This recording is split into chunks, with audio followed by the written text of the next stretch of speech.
Hi everyone, यह है Devjit education hub और मैं हूं रमेश कुमार महतो। आज मैं आप लोगों के लिए लेकर के आया हूं वज्रगुणन विधि द्वारा दो चर वाले रैखिक समीकरण के युग्मों का हल। तो बहुत ही मज़ेदार चैप्टर है यह और बहुत ही आसान तरीका द्वारा मैं इसे क्या करूंगा, समझाऊंगा। तो आप सभी मित्रों से अनुरोध है, आप सभी छात्रों से अनुरोध है, आप सभी विद्यार्थियों से अनुरोध है कि इस वीडियो को पूरा देखेंगे और जो अभी तक इस चैनल को सब्सक्राइब नहीं किए हैं उनसे रिक्वेस्ट है कि वो एक बार इस चैनल को सब्सक्राइब जरूर कर लें ताकि कोई भी नोटिफिकेशन जो है आपको सबसे पहले मिलता रहे। तो चलिए देखते हैं वज्रगुणन विधि। वज्रगुणन विधि, ठीक ना। वज्रगुणन विधि के बारे में हम लोग जानते हैं कि यदि मैं कहूं कि दो चर वाले रैखिक समीकरण के युग्म का व्यापक रूप, तो मैंने लिखाया था a1x plus b1y plus c1 is equal to 0। दूसरा समीकरण होता है a2x plus b2y plus c2 is equal to 0, ठीक ना। मैं अभी फिलहाल एक छोटा सा इसका सरल फॉर्मूला बताता हूँ। जब मैं नेक्स्ट वीडियो में मैं इसका पूरा फुल सॉल्यूशन करके फॉर्मूला को निकाल करके बताऊंगा कि यह किस प्रकार से समीकरण बना है।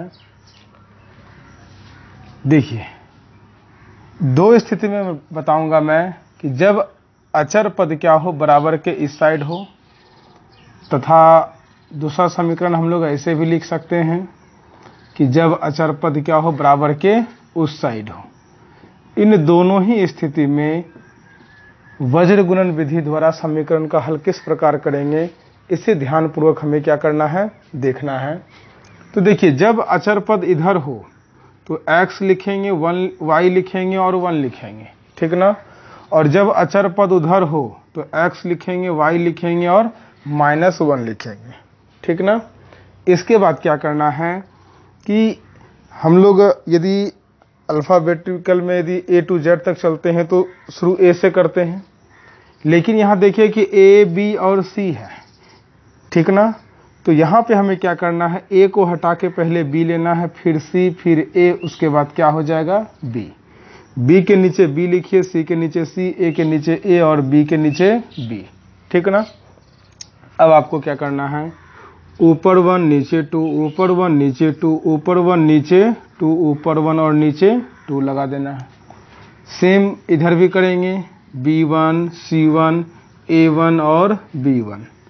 फिर यहाँ क्या हो जाएगा, B2, C2, A2 और B2, ठीक ना।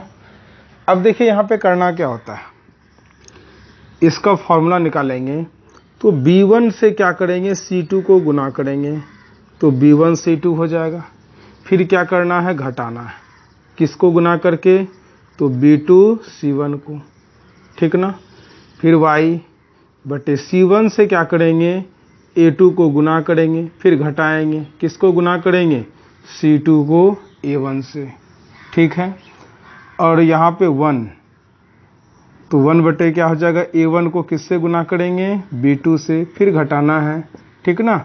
और फिर A2 को B1 से क्या करेंगे, गुना करेंगे। तो ये सीधा फार्मूला हो गया कि x बटे B1 C2 minus B2 C1 is equal to y by C1 A2 minus C2 A1 is equal to 1 by A1 B2 minus A2 B1, ठीक ना। और यदि इधर आएंगे तो इसको मल्टीप्लाई करेंगे, घटाएंगे, फिर इसको मल्टीप्लाई करेंगे, मल्टीप्लाई करेंगे, घटाएंगे, इसको फिर मल्टीप्लाई करेंगे, ठीक ना। तो ये इस प्रकार से चलेगा। तो इसमें हो जाएगा x बटे B1 C2 minus B2 C1 is equal to y by C1 A2 minus C2 A1 is equal to -1 by A1 B2 minus A2 B1, ठीक ना। तो ये तो सीधा फॉर्मूला मैंने बता दिया।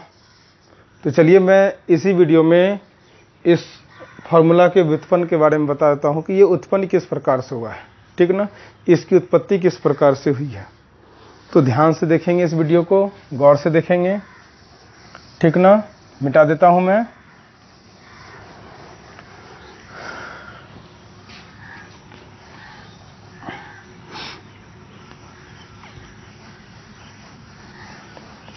आप लोगों ने विलोपन विधि पढ़ा है, पिछले वीडियो में मैंने विलोपन विधि के बारे में ही बताया, ठीक ना। अब आप उसी विधि को दिमाग में सेट कीजिए। दो समीकरण है आपके पास, दोनों समीकरण में से अब आपको किसी एक चर को लुप्त करना है। क्या करेंगे? यदि x को लुप्त करना होगा तो दोनों के गुणांक को सेम करेंगे, यदि y को लुप्त करना होगा तो दोनों के गुणांक को सेम करेंगे, अर्थात बराबर करना है। तो चलिए, यदि हम x को हटाते हैं तो क्या करना होगा? x का गुणांक इसमें a1 है तो इसको a2 से गुना कर देंगे और नीचे वाले को a1 से। दोनों का चिन्ह प्लस में है तो क्या करना होगा? घटाना पड़ेगा, ठीक ना। तो लिखेंगे हम लोग यहाँ पर कि समीकरण 1 को किससे? a2 से तथा 2 को a1 से गुना करके, क्या करने पर? घटाने पर। तो a2 से गुना करेंगे तो क्या हो जाएगा? a1 a2x प्लस b1, इसको लिखेंगे तो क्या हो जाएगा? a2 b1y plus c1 a2 is equal to a2 को 0 से क्या हो जाएगा? 0। फिर a1 से गुना करेंगे तो a1 a2x plus a1 b2y plus c2 a1 is equal to 0। अब क्या करेंगे? तो घटाएंगे, ठीक ना। तो पहले से इसका साइन प्लस था, अब ये माइनस, माइनस माइनस, 0 का तो कोई साइन ही नहीं लगाएंगे। तो देखिए ये और ये क्या होगा? कट जाएगा, ठीक ना। तो अब हमारे पास बचा क्या है? तो a2 b1y minus a1 b2y, ठीक ना। फिर क्या बचा? प्लस c1 a2 फिर minus c2 a1 is equal to 0, ठीक है। देखिए इस दोनों में y है, y ले लेंगे कॉमन, तो क्या बचेगा? a2 b1 minus a1 b2, ठीक ना। अब क्या करते हैं? इस दोनों को उधर भेज देते हैं, ये माइनस में है, इधर जाएगा तो किस में? प्लस में, और ये प्लस में इधर आएगा तो माइनस में। अब यदि हम लोग यहाँ पर y बराबर लिखेंगे तो क्या होगा? c2 a1 minus c1 a2 bye, ये इधर मल्टीप्लाई में है, इधर आएगा किस में? हो जाएगा डिवाइड में, तो a2 b1 माइनस क्या हो गया? a1 b2, ठीक ना।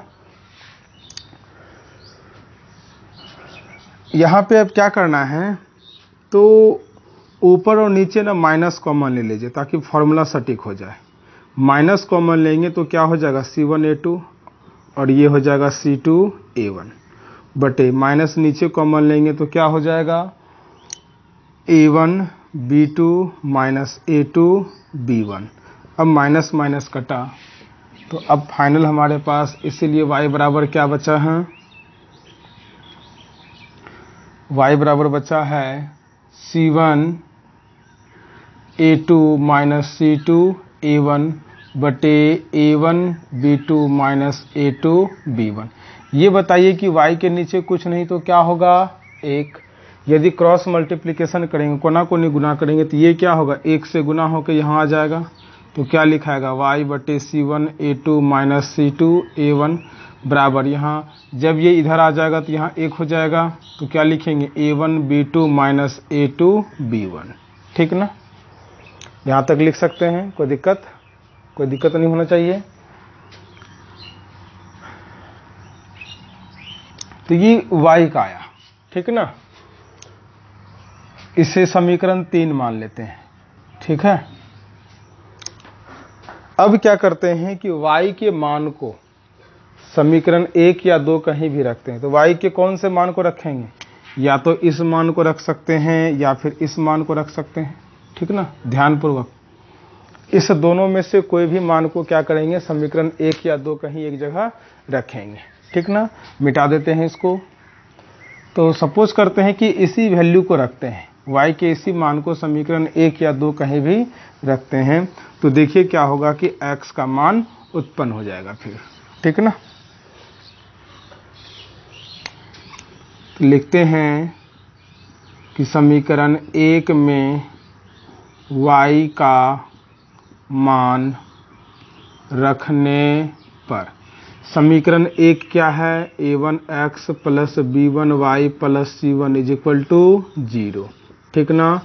a1x लिखे प्लस b1y, y का वैल्यू क्या है, तो c1 a2 minus c2 a1 bye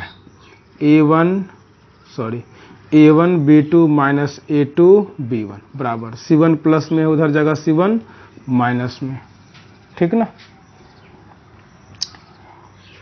अब देखिए यहाँ पे कि a1x लिखें प्लस b1 से इसको गुना करेंगे तो क्या हो जाएगा, b1 c1 a2 minus b1 c2 a1 बटे a1 b2 minus a2 b1 बराबर माइनस c1। अब a1x लिखें बराबर, उधर माइनस c1 पहले से है, इधर यह प्लस में इधर जाएगा तो माइनस में, तो क्या बचा minus b1 c1 a2 minus b1 c2 a1 बटे a1 b2 minus a2 b1, ठीक ना। अब इस c1 के नीचे कुछ नहीं है तो क्या है, 1 है, ठीक ना। इसको यहाँ तक छोड़ देते हैं, यहाँ से आते हैं। अब यदि हम लोग a1x बराबर रखें, इसका और इसका एलसीएम लें तो क्या होगा, नीचे a1 b2 minus a2 b1।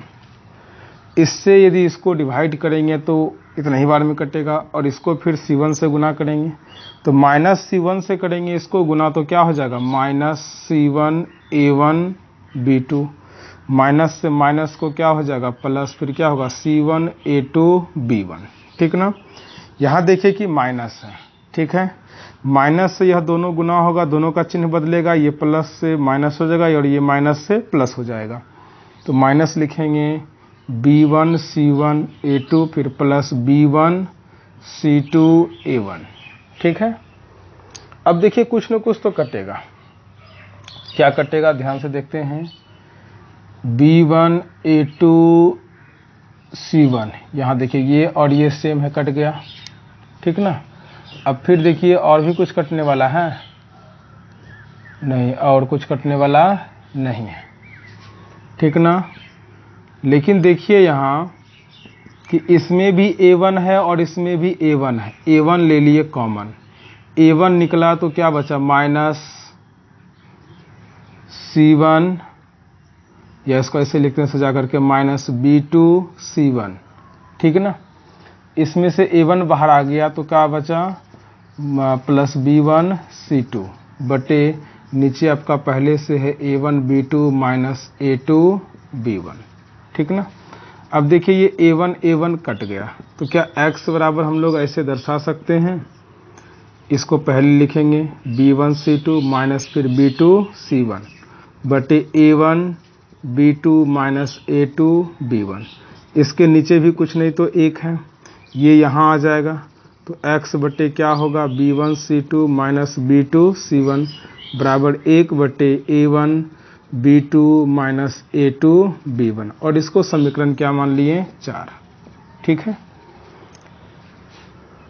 तो देखिए हम लोग फाइनल चल रहे हैं, फाइनल लाइन में है। समीकरण 3 और 4 को यदि गौर से देखें तो देखिए दोनों का RHS क्या है, बराबर है, या सीधा तौर पे हम ऐसा कहें कि समीकरण 3 और 4 को देख करके कि y बटे c1 a2 minus c2 a1 जो है बराबर है 1 बटे a1 b2 minus a2 b1 के, उसी प्रकार से x बटे b1 c2 minus b2 c1 is equal to है 1 by a1 b2 minus a2 b1 के। तो हम लोग यहाँ लिख सकते हैं कि समीकरण 3 तथा 4 से क्या लिख सकते हैं कि x बटे b1 c2 minus b2 c1 बराबर y बटे c1 a2 minus c2 a1 बराबर 1 by a1 b2 minus a2 b1, ठीक ना। ये फाइनल लाइन हम लोग समीकरण 3 और 4 को देख करके लिख सकते हैं, जो काफ़ी उपयोगी है। तो ये है वज्रगुणन विधि का मुख्य फॉर्मूला, जिसका उपयोग हम लोग अध्याय 3.5 को हल करने में करेंगे। तो इस फार्मूला का उपयोग, इस सूत्र का उपयोग जो हम लोग नेक्स्ट वीडियो में करते हैं। तब तक के लिए धन्यवाद।